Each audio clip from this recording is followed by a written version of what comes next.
이제 읽은 말씀 의지해서 나도 쓰임받을 수 있다, 나도 쓰임받을 수 있다, 이런 제목으로 함께 은혜를 나누겠습니다. 여러분, 김정숙 여사를 잘 아시지요? 문재인 청년과 캠퍼스에서 커플로 만났습니다. 그리고 7년의 연애 끝에 이들이 결혼하여서 부부가 되었습니다. 법대 축제에서 처음 만났답니다. 만났다고 해서 바로 사귄 것은 아니고 그저 만나면 목례하는 정도로 그렇게 지났습니다. 근데 문재인 청년이 유신 반대 시위를 하다가 체류탄에 맞아가지고 기절한 적이 있었답니다. 근데 기절했다가 이렇게 눈을 떠서 보니까 어떠한 여인이 물수건으로 아주 정성껏 자기 자신을 닦아주고 있더래요. 근데 물손으로 닦아주었던 여인이 누구냐? 바로 그때 성악가에 다니고 있었던 1학년이었던 김정숙 학생이 이 문재인 청년의 이렇게 얼굴을 닦아주고 있었던 것이죠. 이 사건이 계기가 되어서 좀 더 깊은 만남을 가지게 되어지고 결국 결혼하여 부부가 되었습니다. 김정숙 여사가 문재인 대통령의 선택을 받아 부인이 되었기에 그가 누리는 영광이 얼마나 큽니까? 대한민국의 퍼스트 레이디라고 하는 칭호를 받습니다. 대통령이 가는 곳에는 항상 곁에 따라다닙니다. 함께 대접을 받고 함께 환영을 받습니다.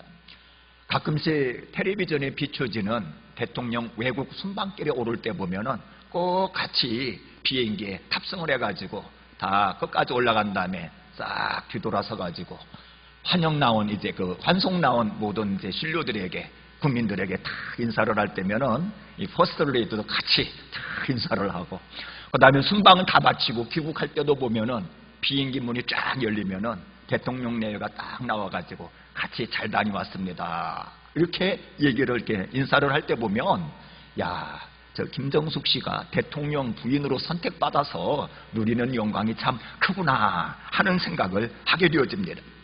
근데 오늘 본문에 보니까 나귀 새끼 한 마리가 등장을 합니다. 어찌 보면은 나귀 새끼 아무짝에 쓸모없이 그냥 초에 붙여서 그렇게 죽어갔을 나귀 새끼인데, 이 나귀 새끼가 선택을 받아가지고 아주 놀랍게 쓰임받는 장면이 오늘 본문에 기록되어 있습니다. 여러분, 상식적으로 나귀, 그것도 새끼라면은 어떠해야 되느냐?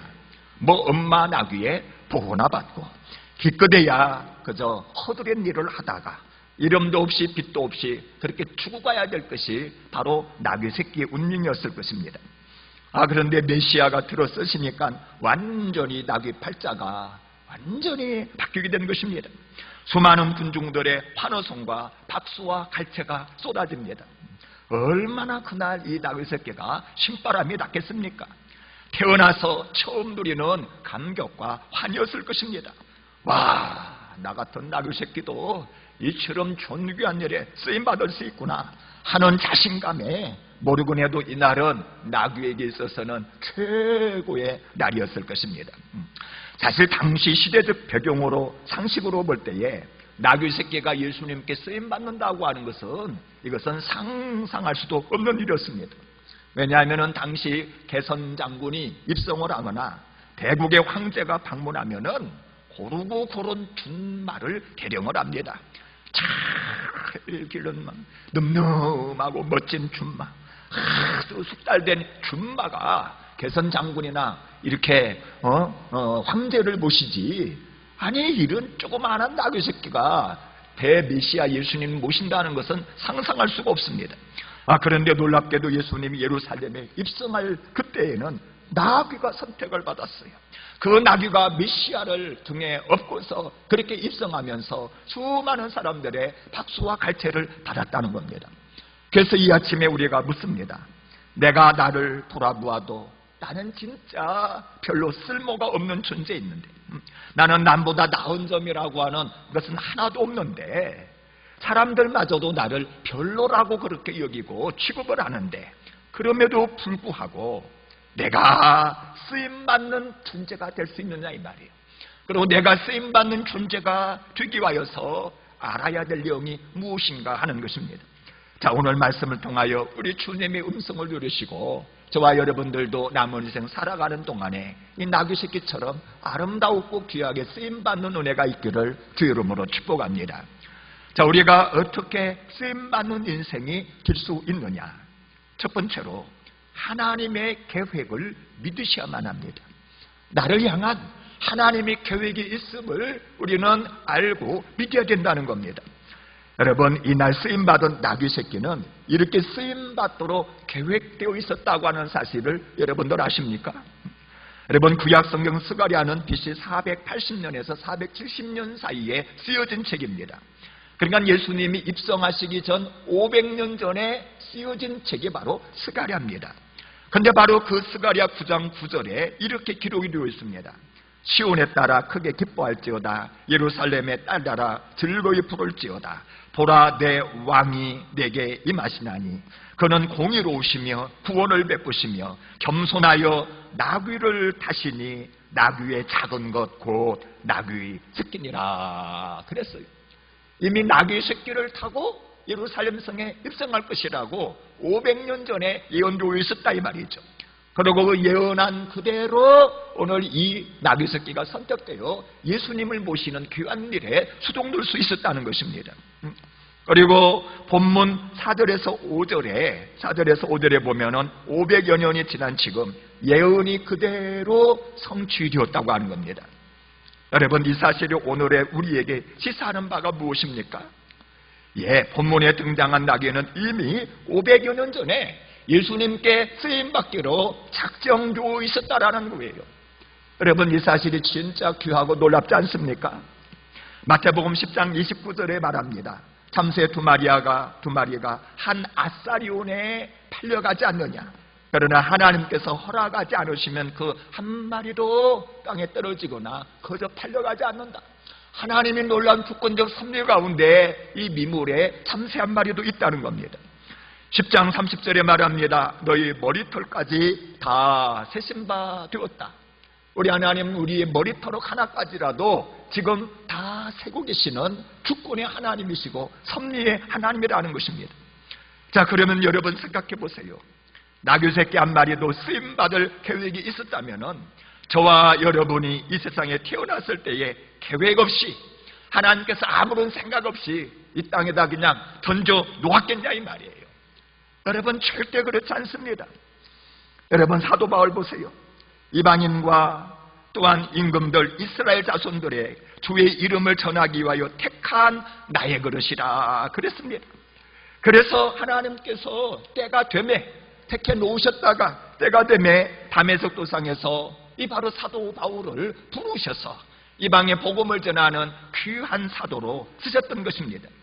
예레미야서 1장 5절에 보면은 예레미야가 이런 고백을 합니다. 하나님이 이런 말씀을 하십니다. 내가 너를 모태에 짓기 전에 너를 알았고 네가 배에서 나오기 전에 이미 너를 성별해 놓았으며 너를 여러 나라의 선지자로 세웠노라. 여러분, 이미 하나님께서는 사도 바울이나 예레미야나 모태에서부터 하나님께서 알았다는 거예요. 하나님께서 구별하고 성별하고 쓰시려고 이방의 사도로 이미 하나님이 내정을 해놓으셨다는 겁니다. 그리고 때가 되었을 때에 하나님께서 찾아오셔서 그를 부르신 것입니다. 여러분, 모세도 그랬고요, 다윗도 그랬고 세례 요한도 그랬습니다. 하나님이 세례 요한에게 천사를 보내사 하시는 말씀, 이제 내가 너에게 아이를 줄 터인데 그는 날 때부터 나시린이 되어서 나를 위하여서 이루어지는 일을 할 것이다 하고 이미 세례 요한을 하나님께서 선택하셔서 쓰시려고 작정을 하셨다는 겁니다. 그래서 사도 바울은 로마서 11장 16절에 하나님이 하시는 놀라운 그 비밀스러운 계획을 이렇게 얘기를 합니다. 이는 만물이 주에게서 나오고 주로 말미암고 주에게로 돌아갑니다. 그에게 영광이 세세에 있을지어다. 하나님께서 우리를 향한 놀라운 계획을 가지고 이끌어 가신다는 겁니다. 그러나 불행한 사실은요, 이 세상을 사는 대부분의 사람들은 하나님의 놀라운 이 계획을 모릅니다. 알려 하지도 않은 채 그냥 지나간다 이 말이죠.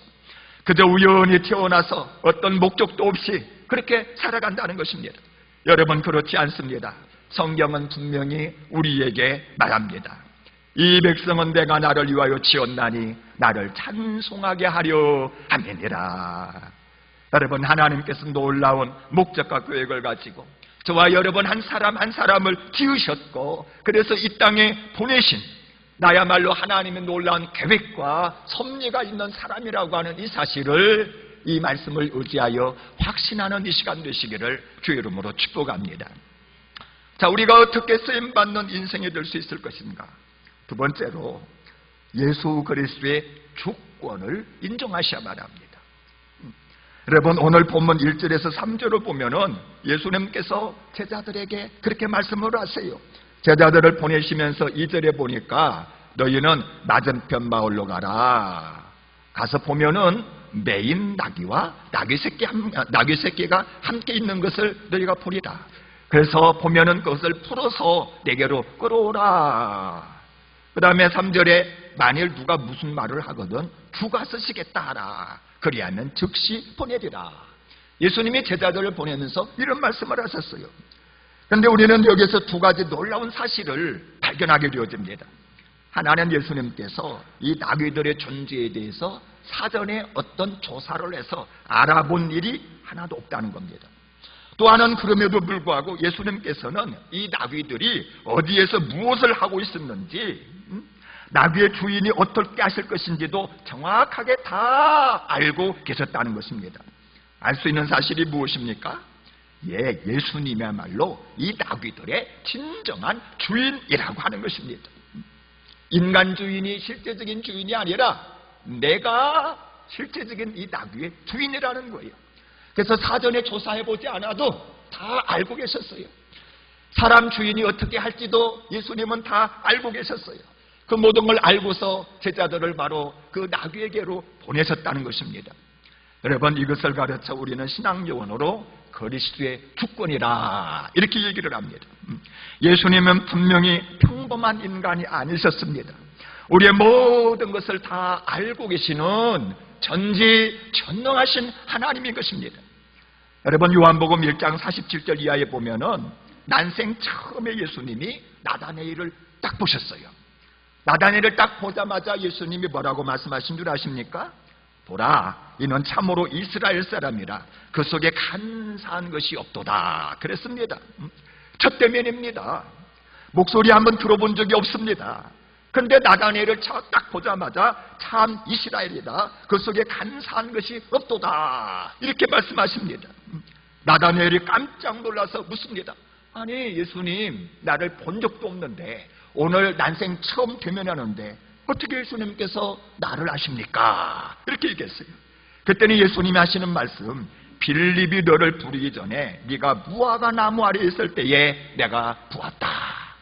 무화과 나무 아래에 있을 때, 나다니엘이 있을 때에 예수님은 멀리에서도 나다니엘이 안고 일어섬과 그 속마음과 그가 어떠한 사람인지 이미 다 통찰하여 알고 계셨다는 것입니다. 여러분, 베드로가 3번씩이나 예수님을 부인하게 될 것도 예수님께서는 미리 아셨습니다. 장차 예루살렘에 큰 환란이 다가올 것도 예수님께서는 미리 다 알고 계셨습니다. 여러분, 그렇습니다. 예수님은 전지하신 분입니다. 우리의 모든 것을 주장하십니다. 우리를 통해 당신을 뜻을 이루고자 하시는 우리 인생의 주인이라고 하는 이 사실을 여러분 깨달으시기를 바랍니다. 그래서 그분의 주인 되심을, 내 인생의 주인 되심을 인정하는 것, 이것이 바로 우리가 쓰임받는 시작이라고 하는 것입니다. 자, 우리가 어떻게 쓰임받는 인생이 될 수 있을 것인가? 세 번째로, 할 수 있는 최선을 우리 하나님 앞에 올려드려야만 합니다. 여러분, 예수님께서 우리 인생의 주인이시고 놀라운 계획을 가지고 계셔서 쓰시려 하신다고 할지라도 우리가 우리 인생을 자원해서 우리 하나님 앞에 드리지 않는다면 그분은 우리를 쓰실 수가 없는 겁니다. 여러분, 그런 면에서 본문에 자세히 나와 있지는 않지만 본문에 이 나귀를 소유했던 인간 주인, 이 인간 주인의 믿음이 진짜 너무너무 귀한 거예요. 여러분, 한번 생각해 보세요. 제자들이 나귀를 끌고 갈 때에 사람 주인이 얼마든지 항변할 수가 있는 거거든요. 아니, 이 사람들아, 내가 이 나귀의 주인인데 이게 무슨 날벼락이냐? 왜 이 나귀를 끌고 가냐? 내가 이 형편없는 나귀 새끼 한 마리를 사다가 지금까지 어떻게 키운 줄 아냐? 이 낙이 없으면 우리는 어떻게 살려고 그러냐? 그러면서 성질 급한 사람이라면 날강도라고 고래고래 지르면서 이 나귀를 풀어주지 않을 것이 분명합니다. 그런데 평행 본문인 누가복음 19장 33절 이하에 보면은 나귀를 풀 때 임자에게 제자들이 들켰습니다. 그래서 임자가 물어요. 아니 어찌하여 이 나귀 새끼를 푸냐고. 이때 제자들이 말을 합니다. 주가 쓰시겠다. 주가 쓰시겠다. 이렇게 얘기를 합니다. 그랬더니 두말하지 아니하고 이 나귀의 인간 주인이 그 나귀를 풀어주더라 이 말이에요. 주가 쓰시겠다 그러니까 그냥 내어줘서 쓰시라고 이렇게 내어주었습니다. 여러분 알 수 있는 것이 무엇입니까? 그분이 메시아라면은 메시아가 쓰신다라고 말씀하신다면은 궁극적으로 그 나귀의 주인은 바로 메시아라는 겁니다. 나는 청직이고 나는 위탁받은 관리자라는 것입니다. 여러분 이것을 바로 행동으로 인정해 보였다는 것입니다. 그리고 결과적으로 자기가 드린 나귀가 메시아를 태우고 예루살렘에 입성할 때 얼마나 그가 드린 보람이 있고 얼마나 헌신의 보람을 느꼈겠습니까? 생애에 그처럼 귀하게 쓰임받을 수는 없는 것이거든요.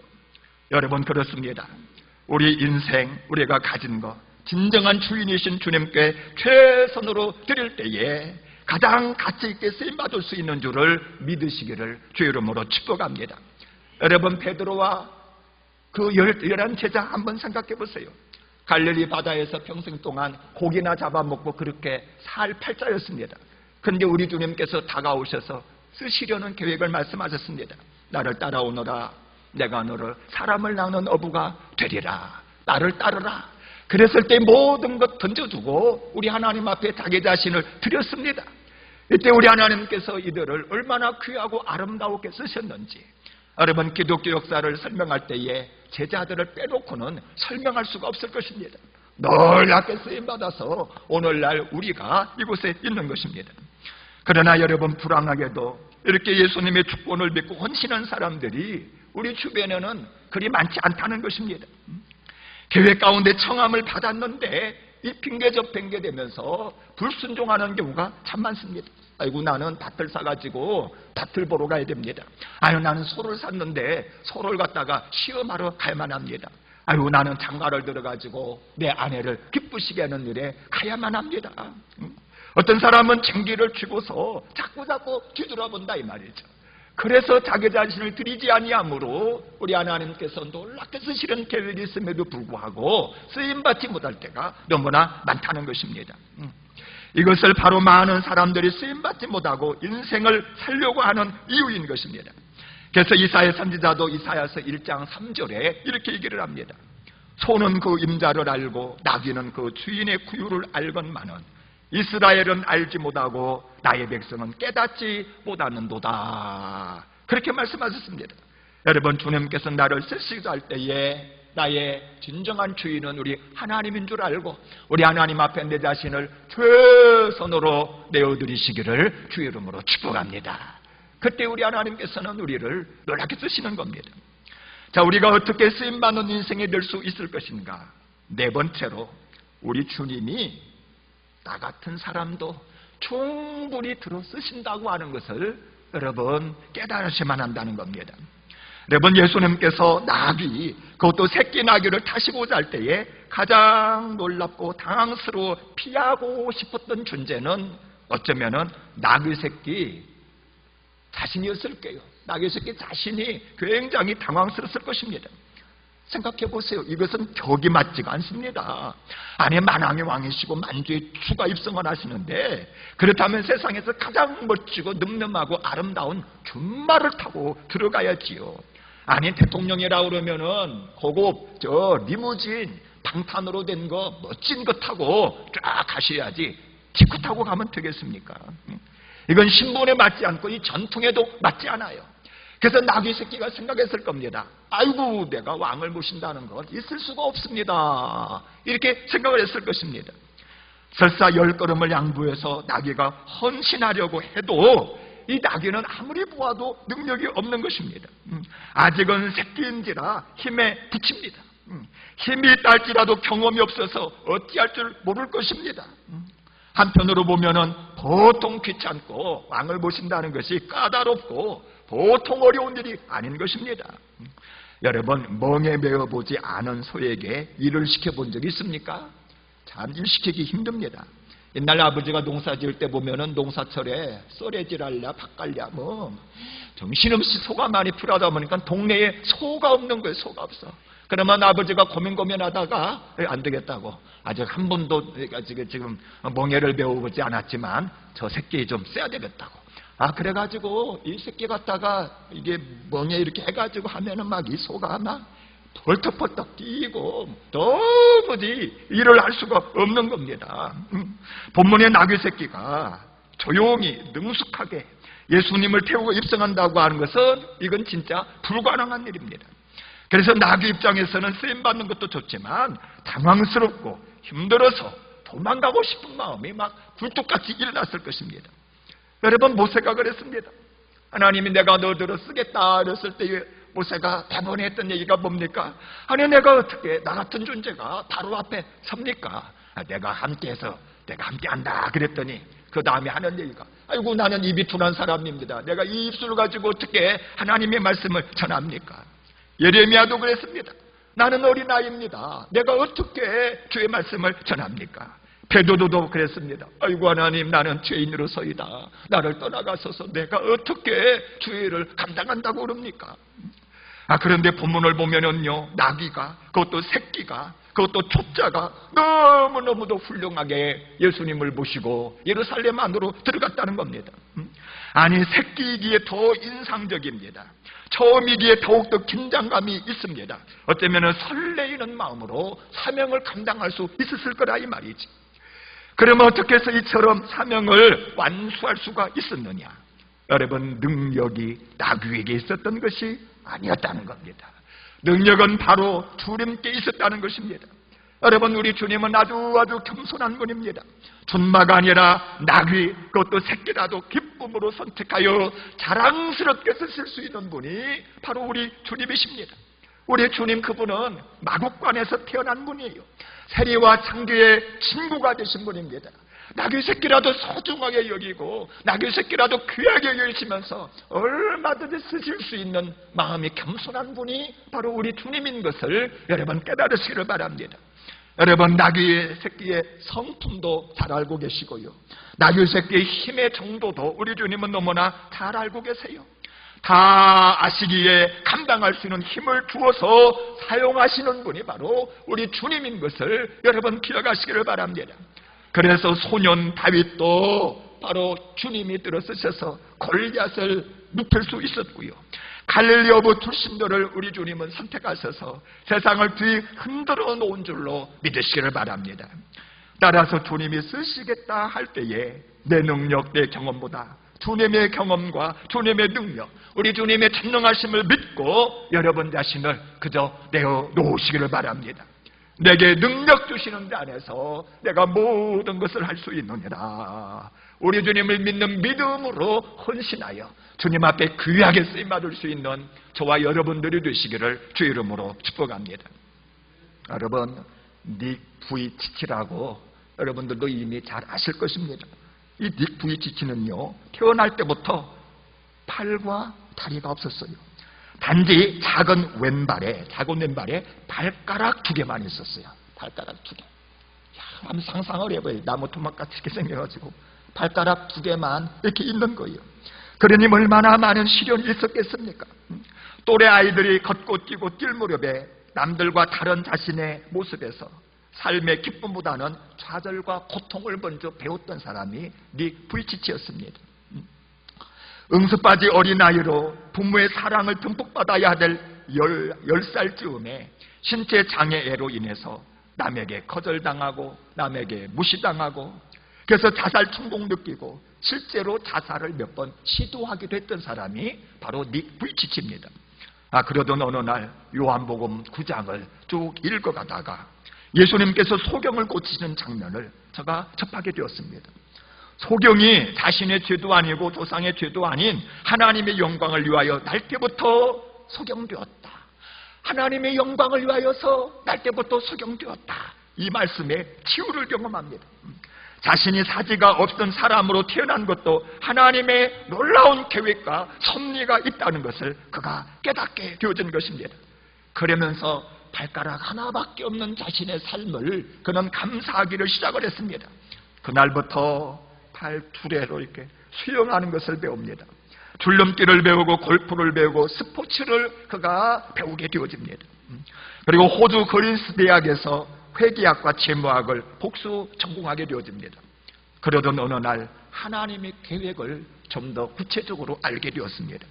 자신이 체험한 왕따의 경험과 자존심이 구겨졌던 경험, 너무 고독해서 정서적으로 몸부림쳤던 경험을 다른 사람들에게 나누어주고 도와주고 축복해서 하나님에게 영광이 되게 하라는 하나님의 계획이 있는 것을 그가 깨닫게 되어집니다. 그리고 자신을 하나님께 드리기를 시작을 했습니다.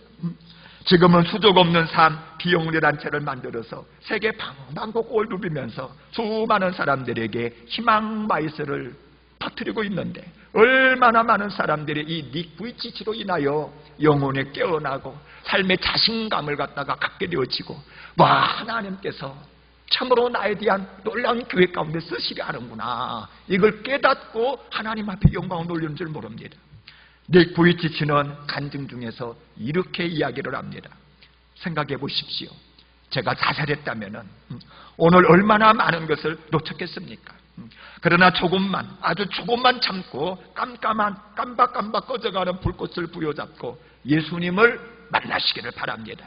그러면 예수님은 여러분이 필요하는 것보다 더 넘치는 은혜를 부어주실 것입니다. 이렇게 간증을 합니다. 혹 여러분에게도 낙심과 절망이 있지는 않습니까? 너무 약하고 부족하고 보잘것없다고 생각하지는 않습니까? 그래서 나는 누구에게도 우리 주님께 쓰임받지 못한다라고 그렇게 좌절해 있지는 않으십니까? 여러분, 한 가지 꼭 기억하시기를 바랍니다. 자신을 바라보면 아무런 사명을 감당할 수가 없는 것입니다. 아니, 감당할 수 있다고 생각하는 그 자체가 어쩌면 교만일 수도 있습니다. 여러분, 겸손히 주님은 이런 사람을, 겸손히 주님을 바라보는 사람을 우리 주님은 쓰십니다. 따라서 날 바라볼 때마다 약하고 부족하지만 그러기에 주님을 더욱더 바라볼 수 있는 저와 여러분들이 되시기를 바랍니다. 나를 향한 하나님의 계획을 믿으시기를 바랍니다. 그냥 이 땅에 던진 것이 아니라 하나님께서 영광 받으시려고 나를 이 땅에 보내셨다라고 하는 이 사실을 믿으시고, 그 다음에 우리 주님의 선하신 주권을 인정하시기를 바랍니다. 주님께서 주권 속에서 오늘날까지 나를 기르시고 인도하시고 보호하시고 먹이시고 인도해 주셨습니다. 그래서 이제는 주님께 여러분 자신을 최선으로 드리시기를 바랍니다. 그리고 우리 주님이 능히 사용하실 수 있음을 믿으시고 여러분 자신을 드림으로 말미암아 남은 인생 가장 복되고 아름답게 쓰임 받으시기를 주의 이름으로 축복합니다.